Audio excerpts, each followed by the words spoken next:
Καλώς ήρθατε στο τρίτο και τελευταίο μέρος του πρώτου Multigenerational Management, το οποίο εκκινεί με μια keynote ομιλία, μέσω της οποίας θα επιχειρηθεί να αναδειχθεί πώς μπορεί να αξιοποιηθεί η δύναμη ενός πολυγενειακού εργατικού δυναμικού, προκειμένου να λειτουργήσει ως ανταγωνιστικό πλεονέκτημα για τις σύγχρονες επιχειρήσεις. Σε αυτό το πλαίσιο αναμένεται να μας διαφωτίσει η κυρία Rachele Focardi, ιδρύτρια και Multigenerational Workforce Strategist στην εταιρεία XYZ at Work. Thank you. Let me see if the clicker is here. Yes, perfect. Thank you so much. I know it's after lunch, so probably the energy level is dropping a little bit. I was just talking with Jenny and was sharing with her how I really feel like a kid in a candy store, because this is a topic that has been a love affair for me for the last 20 years. And having a conference that just addresses the immense power of multi-generational teams is just incredibly enriching and fascinating for me. I wanted to tell you my story and how I became interested in this topic. So I myself, at some point, was a young Gen X, just out of university. And I studied in the United States. And the United States, they taught me to be ambitious and, you know, a bit arrogant and a bit cocky and present myself to the world of work as somebody who would change it. And so then I came back to Italy and I was faced with a very stark reality. I was this young Gen Xer and my ambition wasn't really seen as potential, it was seen as a threat. I found myself working for an organization, an advertising agency, where I was made to do the most menial tasks for the longest time. And I remember feeling the frustration that probably every young person before me has felt when it comes to, you know, wanting to do things, wanting to make an impact, and being stuck there, unable to contribute. So I asked my boss one day, please make me be part of an internal meeting. I will make myself very tiny. I will sit in a corner. You won't have to see me. And instead, I was called in by HR. And I was told that I needed to stay in my place, that I needed to pay my dues, that it was not up to me to decide when I was ready to do something more meaningful. And of course, I didn't buy it. I called my grandfather a traditionalist, frustrated. And for those of you who have listened to my TEDx talk, you know what his answer was? His answer was, they're right. You're young. You haven't learned anything yet. You have no experience. You're lucky they're even paying you. And I remember thinking, that's strange. I mean, that's what a job is, right? They should be paying me. And so I didn't buy it. I went on to have a good career. I worked as an anchor woman for CNBC, as a journalist. And then I realized that I wanted to go back to the United States, where I felt that young people had bigger opportunities. And that's where I met the millennials. And I absolutely fell in love with them. I started working for a company that was working in the space of employer branding. This is probably the company that coined the term back in the late 70s. And what this company did was survey students coming out of universities worldwide to understand what they wanted out of their future employer. And 2006 was a magical year because all the undergraduates were millennials and all the masters and MBAs were Gen X. So it was a very distinct cut between one generation and the other. And so when the data came out, I was running the consulting department, and I remember I was shocked. The data was so different between the two groups that I thought we made a big error in data collection. And we were talking about 150,000 students' responses. So I ran the data again and again and again, and it turns out the data was real. Millennials wanted something completely different than what my generation or generations prior, you know, dared to express or communicate. To give you an example, millennials, Gen X, my generation, we wanted prestige, leadership opportunities, career advancement. The millennials instead were asking for friendly working environments, professional training and development, and appreciation for their diversity.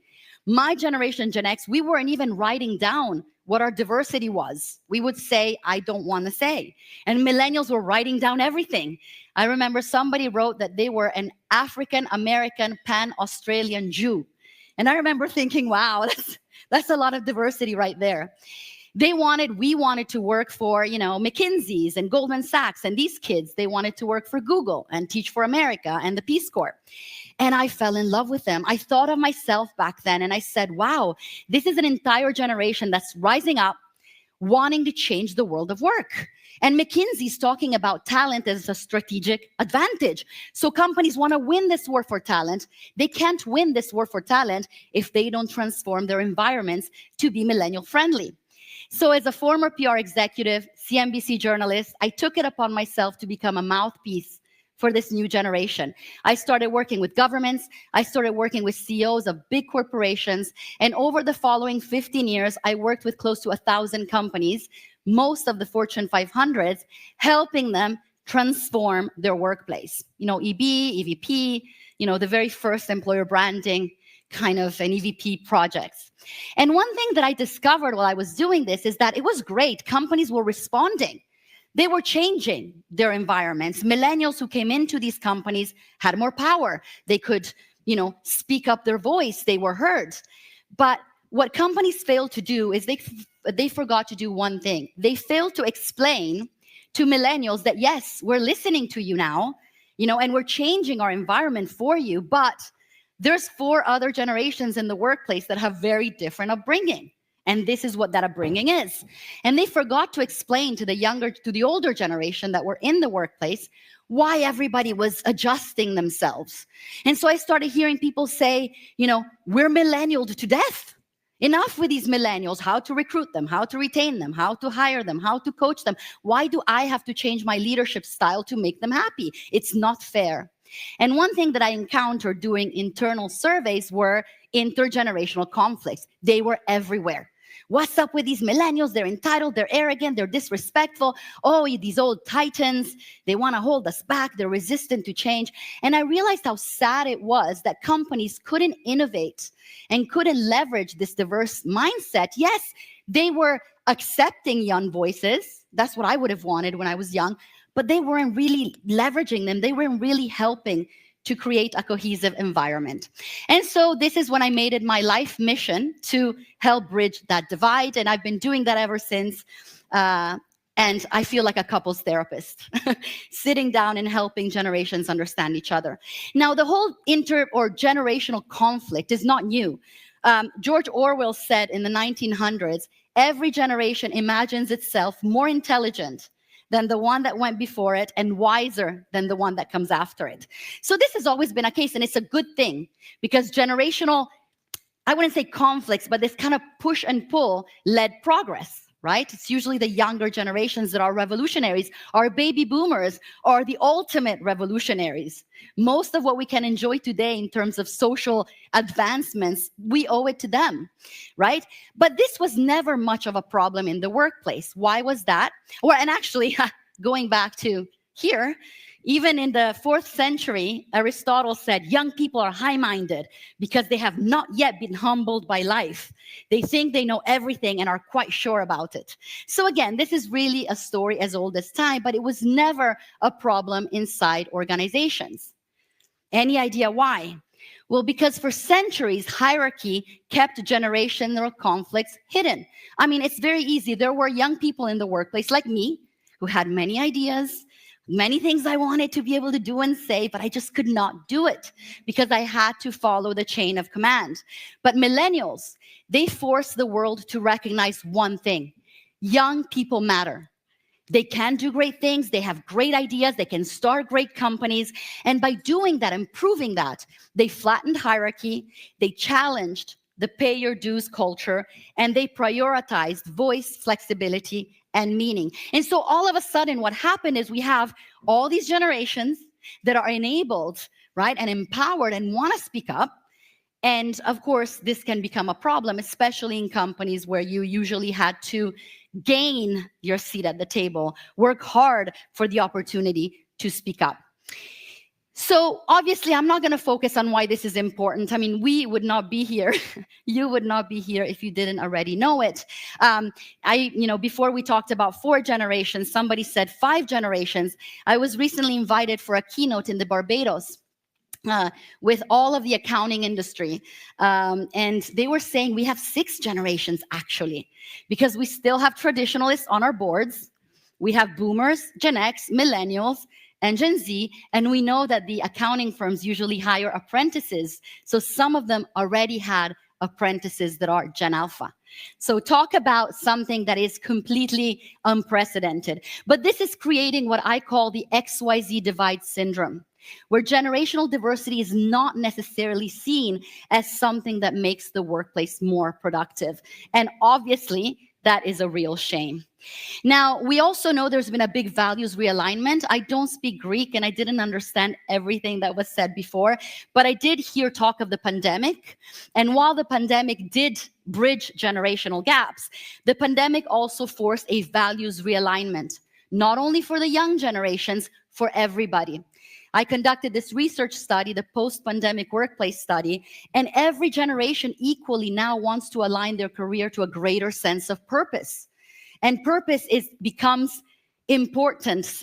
Purpose becomes a fire only when we ignite it by working together. And we also know that generations now want different things. I mean, they want flexibility and they want well-being. They want to feel that what they're doing matters. And so obviously this means that it's more important than ever for every generation to feel seen. And now we also know that diversity is seen as a strength. Diversity is great. All diversity is great. But there is no diverse team that is stronger, that can cover more blind spots in decision-making than a multi-generational one, if it works together in the right way. Why? Because we literally bring decades of experience in the same room. And I will talk a little bit about more of that later. So what does it mean for leaders? For leaders, it means that you are fundamentally leading 5 different origin stories at the same time. We know that generations respond to different leadership languages. And if you ignore these differences, collaboration gets reduced, trust gets hindered, and performance drops.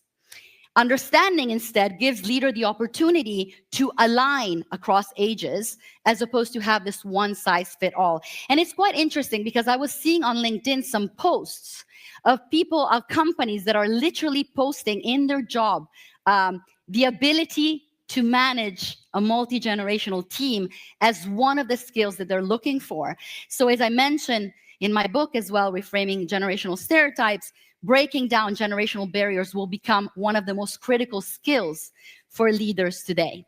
And it's not really about managing generations, but I'll get to that later. So what is the reality of the workplace, of the multi-generational workplace today? I talked about the XYZ divide syndrome. What does that mean? 52%, and I ran this research globally, don't think that generational diversity boosts productivity. They think that either it makes the workplace less productive because things are too complicated, aligning is too difficult, or they're not really sure about it. 39% of millennials and Gen Z prefer to work with their own age group. 99% say, I would love to work with other age groups if it worked, but it's too difficult, and so I prefer to work with my own. 53% experience frequent conflicts, and I think this is in line with what was said by the previous speaker, and 1 in 2 say they find collaboration challenging. The other thing as well that we know is communication issues are the #1 source of intergenerational friction. Why do companies feel this? Why do they experience this? Obviously, there's different motivators, there's different expectations between generations, there's communication gaps, assumption mismatch, what feels obvious to one generation may not feel obvious to the other, and obviously the mindset friction. This idea that, you know, there's too much of a difference between new age and traditional mindset. And this is a millennial I talked to recently. He said the generation gap is always seen as a threat. The older generation look at the young ones as less knowledgeable, and the younger one look at the old one as old-fashioned and stubborn. Now, the data point that I like the most, though, is this. 90% or more of employees say they know little to nothing about what shapes other generations. And I think it's important that we take a second to think about that. We don't know hardly anything about each other. We talked about the fact that as we grow up, we're encouraged to stick with people of our own age group, but then we go into work and we're expected to make it work. So the good news here is that generations don't have problems with each other. We just don't know each other enough to be able to give the appropriate meaning to certain behaviors. And when we don't understand what shaped each generation, what happens is we default to labels, and stereotypes become the shortlist. Millennials are entitled and baby boomers are stubborn and the young generations are easily offended. And as a result of this, as you can see, and I use personas here. So anytime you see green, that's your baby boomers. Blue is your Gen X. Yellow is your millennials and pink is your Gen Z. They actually feel stereotyped and they feel bias related to the generation they belong to. 1 and 2 also says that they feel intimidated by other generations in the workplace. And what's normal is that those that are furthest from us are the ones that we have the hardest time working with. The funny thing is, up until 5 years ago, before Gen Zs really entered the workforce, when I asked what is the hardest generation to work with, it was millennials and baby boomers. Then Gen Zs arrived and millennials became the easiest. And now Gen Z are the problematic one. That again shows that we don't have a problem with the generation itself. We have a problem with what we don't know. And when we don't understand something, we mislabel it. So I asked people and employees in this global survey, what they think about baby boomers: hierarchical, risk adverse, unempathetic. The Gen X, we are individualistic and insensitive and distrustful and not authentic. We know it all. The millennials, we are entitled, overconfident, work detached. And the young generations, Gen Z, impatient, lack focus, and so on. Now, one thing that I noticed here when I did this survey that I thought was interesting is this. So millennials are disrespectful and baby boomers are disrespectful. There's something weird here. And so I decided to do a survey to understand how generations define respect. And what we found out is baby boomers define respect through deference, more weight given to my opinions, right? I should be worth more in terms of my idea, because I've been there longer. And the young generations, and if you think about it, that has a lot to do with parenting style, right? The father of a baby boomer was probably, I punish you for your own good, and, reverential fear, and, I can never fit his shoes. And so when you go in the office, you meet someone like your dad, you have the same reverence. I see the CEO in the elevator, I become very, very small, right? But the young generations and their parents, very different relationship, right? Like you can sit down, respect goes both ways, so they don't know deference. To them, respect is being able to be heard. So what happens is, classic scenario, you have a business, right? You have a meeting, and you have a baby boomer or a Gen X that says something. And then you have the millennial or the young generation that jumps in and says, well, I think that idea, I think there's a better way of doing this, right? I think we should do it this way. And the baby boomer goes, my gosh, that's so disrespectful. Why is he calling me out in front of everybody? And then you go to the young generation and they say, but that is the definition of respect. I respect you enough to believe that if I share my opinion with you, together we can do something bigger. I respect you enough to believe that me disagreeing with you is not going to hurt your self-esteem. I respect you enough to believe that the only way forward is to put our minds together. So what happens? Because we don't understand this context, you're disrespectful and you're disrespectful. I have another quick story of when I graduated as a Gen X, and I think many of you may relate to it. But my father, when I graduated, said, Rachele, sit down. I will give you one hint that will make your success throughout your entire career, but you have to listen carefully. So I was like, okay, Dad, what is it? Never trust anybody at work, ever. Everyone's a competition. Everyone is after the boss's favor. Everyone wants that increase in salary. No friendship is going to save you from being kicked to the curb when you're no longer helpful. Keep your personal, your private. Always play the part. And remember, never be fooled. If they invite you out for a drink or dinner, is never a social. It's always an interview. They're always watching you, waiting for you to drop the ball. So I went to work and I stayed on my own. It was fine because I was working with other Gen X and boomers. But then a few years later, I started managing millennials. And they really wanted me to go to happy hour with them. And I was terrified. And I was sweating because I did not know, as a Gen X who had stayed on her own most of my career, how to reconcile being the boss and ensuring productivity in the day, and then going out and maybe even having wine and talk about myself at night. So I had 3 kids. I breastfed them a lot. So I had that excuse. Sorry, I can't. I have to go breastfeed the baby. But then after a while, they didn't buy it. And the rumor in the office was, look at her. She's such a Gen X, individualistic, insensitive, distrustful. She's not part of the team. She can't be authentic. And that's what they thought about me. And it's interesting because a few years later, I was saying this story on television. And one of my former employees heard it. And she called me up that night and said, why didn't you tell us? That's totally what we thought about you. We thought you didn't care. And I was like, no, I was sweating cold. And she said, well, if we had known. And the truth is, I wasn't brave enough to share. They weren't curious enough to ask. And so that was that. But I think that this is important because what we need to understand is that most tensions don't come from generational differences, but from the assumptions we make. When we can't explain a behavior, it's because he's change resistant, it's because he's entitled, it's because he's lazy, without knowing what's really behind it. So we're not stuck because we're different, we're stuck because we never learned how to work differently together. And we're not just different in age, but we're shaped by different worlds. We're shaped by different realities. We're shaped by different work expectations. And so we approach everything differently. The workplace, innovation, how we work is different, how we communicate, how we generate ideas, how we collaborate, how we make decisions, and how we move those ideas forward.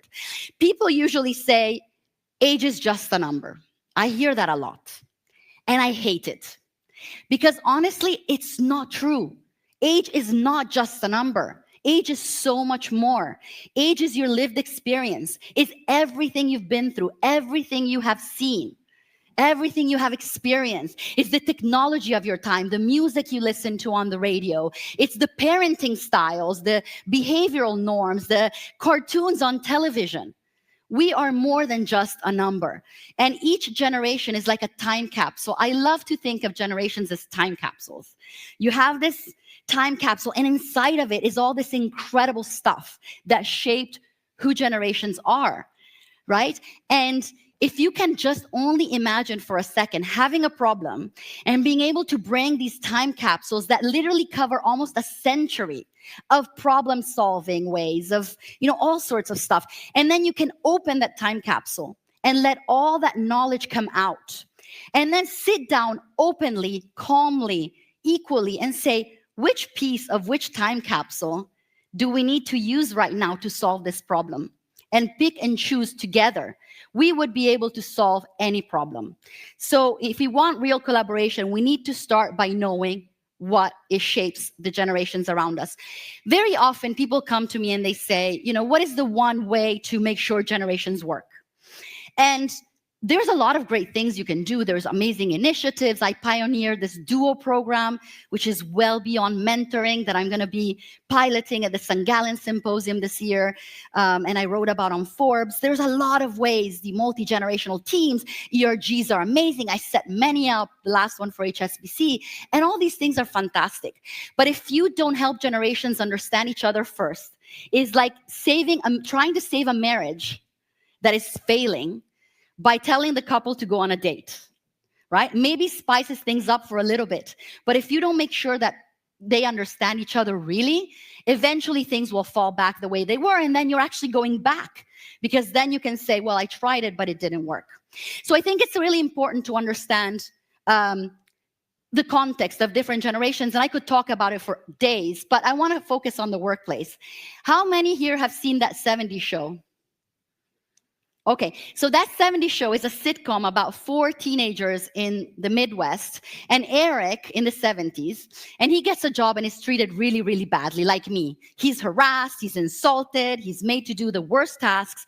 So he goes to his dad, who's a traditionalist, war veteran, and former factory worker, red foreman, and he says, Dad, I'm really unhappy, they're treating me horribly. Do you think his dad was empathetic? No. Eric, work is work. It's not about fun. It's about seeing how much crap you can take from the boss and then take some more. And that was a bit the reality of people that, grew up, traditionalists, baby boomers, all the way up to Gen X. Work was not something you chose because your boss would be nice and you'd have a lot of vacation and stocked pantries and your voice would be heard. You kind of had to suffer through it. But that all changed with millennials. They saw their parents lose everything in the 2008 crash after a life of working, not living life, probably divorcing because someone was not around, and so on and so forth. And so they said, you know what, enough. Work should be part of who I am, not a way to make a living. I should be able to live my life before retirement and still love what I do. And then now the Gen Zs are changing things even further. They take for granted what the millennials have fought for. Now they want purpose. So they're the ones that are growing up in a world on fire. I talk to them and they tell me, we know we're going to die young.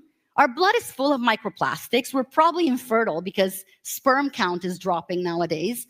There's no air, there's no pollution, climate change. I'm not going to have any kids. I'll die young. So for them, what they're doing with the time they believe they have left is really important. They need impact. But if we don't know all of that, it's easy to say, oh, look at the boomer. He just wants to suffer through work. And look at the millennial, he's entitled. He just wants work-life balance. And look at the Gen Z, they're in a rush. Yes, they are for good reason. So, it's important to understand how different generations think, what shaped them, and also what they need in order to feel included. For the baby boomers is respect and recognition. For the Gen X is autonomy and trust. For millennials is authenticity and growth, being able to be themselves in an open culture. And for Gen Zs, it's all about purpose and voice, feeling that they can apply themselves to something that matters, even if it's a menial task. Explain to them how it's going to change the world. Hey, it's only a presentation, but if it goes well, and we get the buy-in, then this is what's going to happen. The other thing is leadership through generations. And I want to spend a second on this because we have to remember that leadership has changed tremendously. This is Li Ka-shing. He talked about hard work always, business like battle, strength, power, and authority. This is how we talked about business. A real leader never fails. Very different from millennial leaders who talk about powerful vulnerability and prioritizing mental health and shedding lights on others. And the reason why I love the example of Li Ka-shing is because I was presenting this very same slide at a private banking event with the richest family business owners in the world.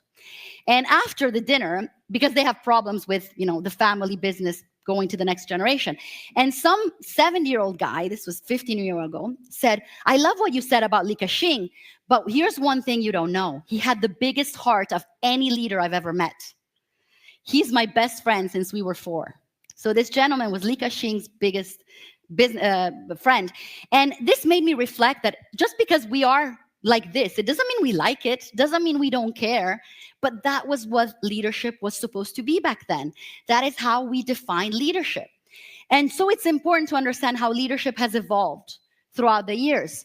The baby boomers, they're your hierarchical anchors, directives, structured leadership, work hard, pay your dues. The Gen X, wishful thinking, independent pragmatists, hands-off, more self-reliant leadership with high autonomy. The millennials were the first generation of influencer leaders. They became leaders through followership, not because they were appointed. And Gen Zs, they hate the word leader. They say, we don't want to be a leader because being a leader means being separate from the pack. We want to be part of the pack. We want to work together behind a goal. We don't want to be decision makers. We want to be orchestrators of facilitation and collaboration between minds, like an orchestra, master, and different violins. And so if you think about it and you have all these leadership styles in the workplace on top of the personal styles, you can understand why it may be easy to misunderstand each other. The other big topic is innovation, and I wasn't going to present this here, but this was a keynote I did in Vietnam last week in front of 5,000 people, and it's about cracking the innovation code. People talk about why companies have a hard time innovating, and the reason is that every generation has a different innovation instinct, and we don't actually leverage them in the right place. So the Gen Zs, they are the catalysts. They are the ones that spark what's next.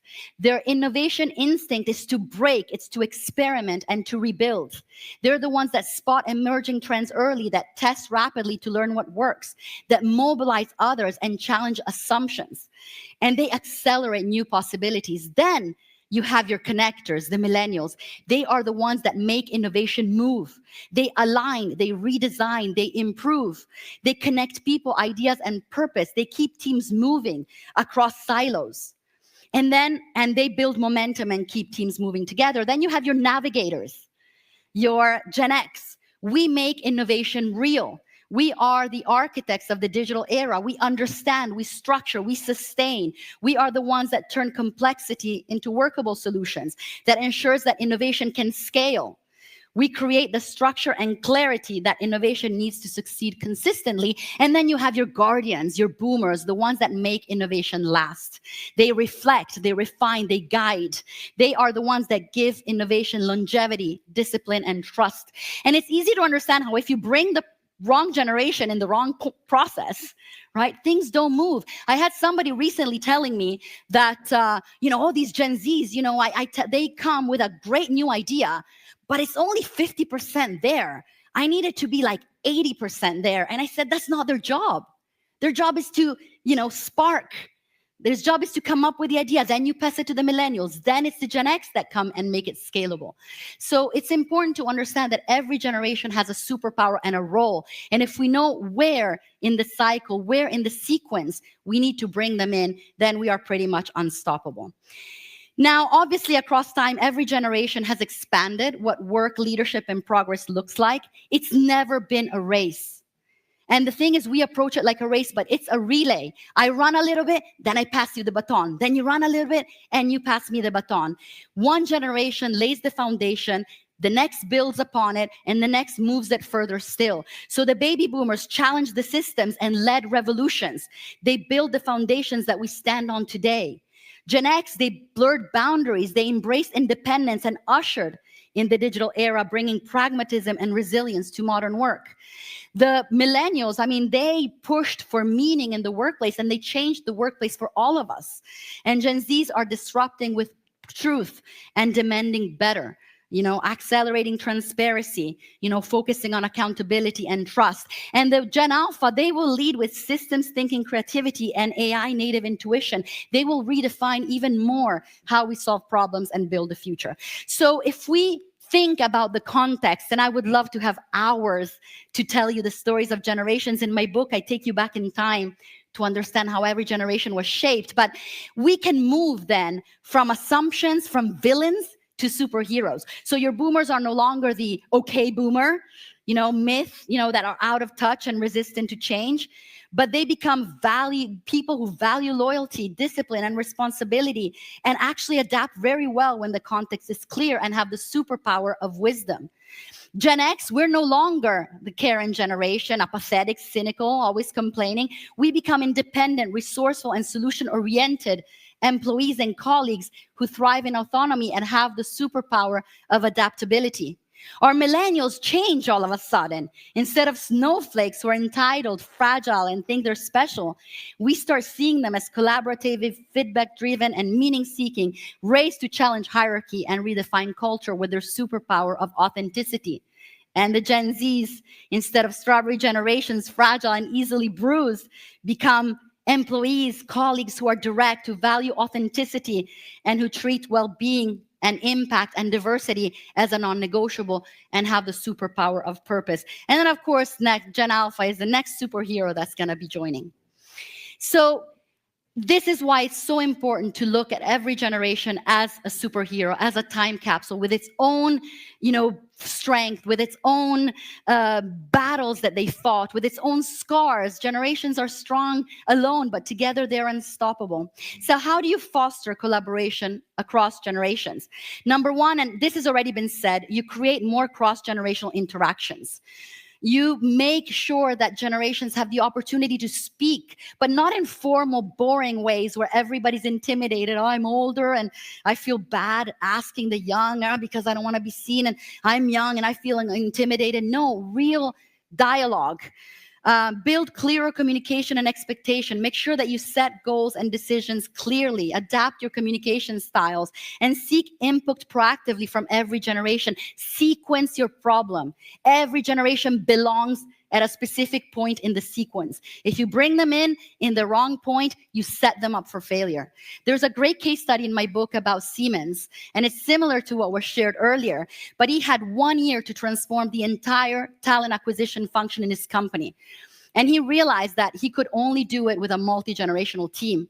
And he talks in my book about all the challenges he had in bringing them together and how they were competing.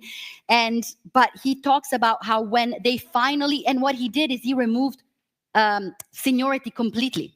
He said, in this team, doesn't matter what your title is outside, here you're all equals, equal experts at exactly what you're hired to do.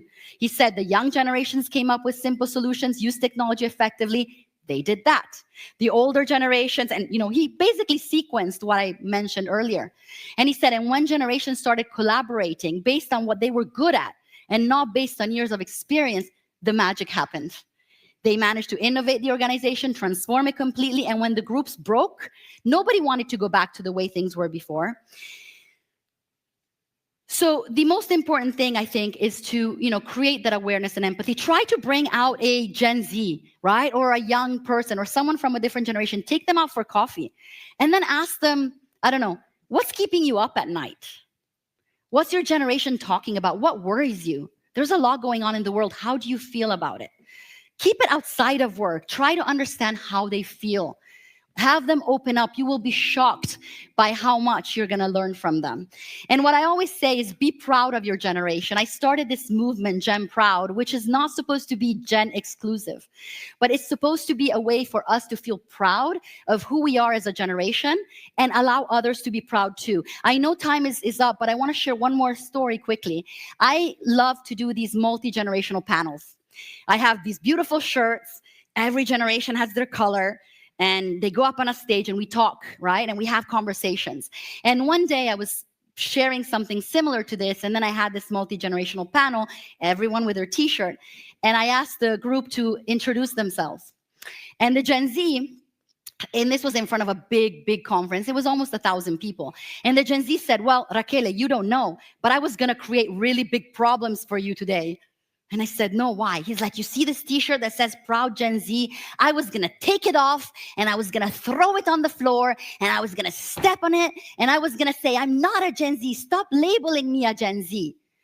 He's like, but then I saw your presentation and I'm totally a Gen Z. I love this shirt now.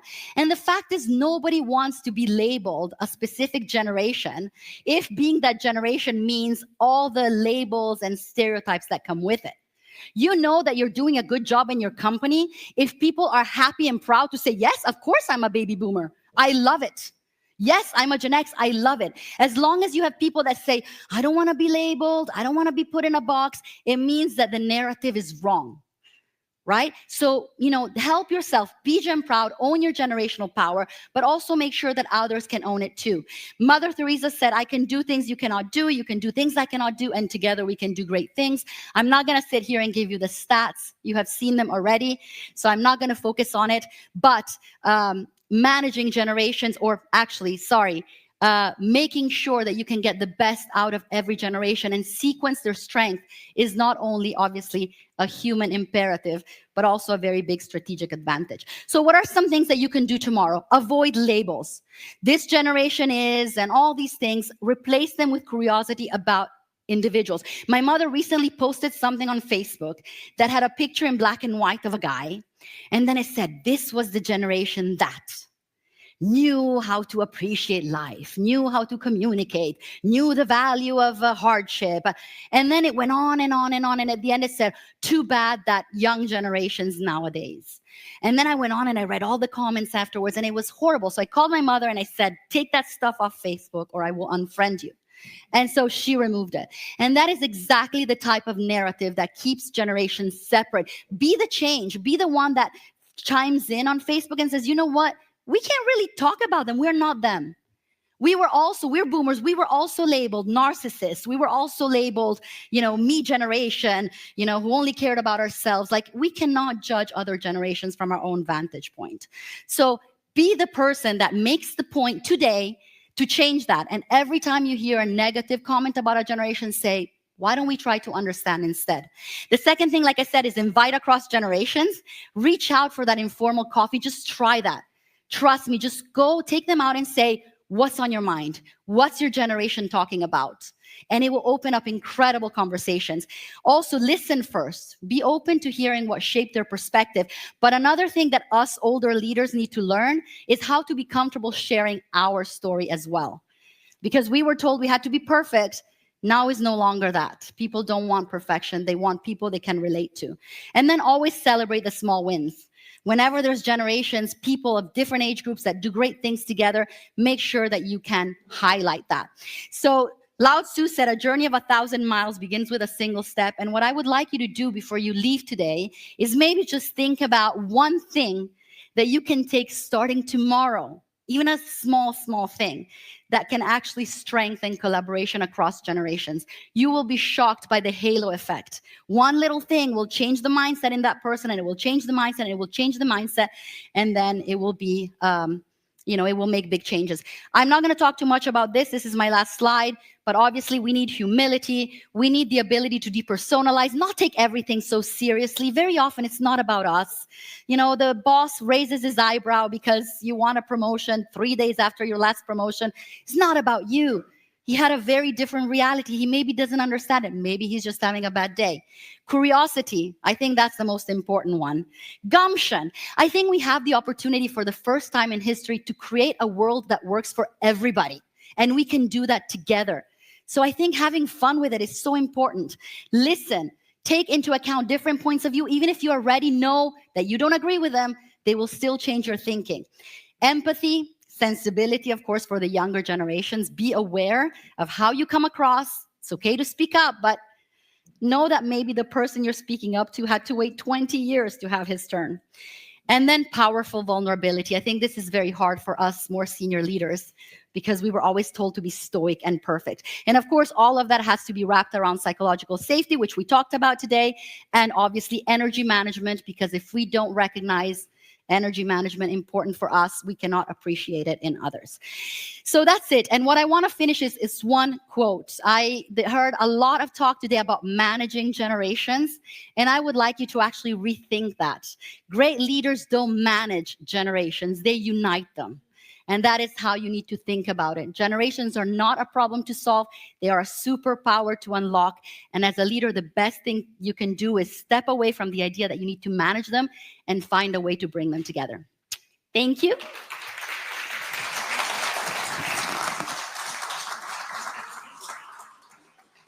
Thank you very much. At first, yes. There's a question. Okay.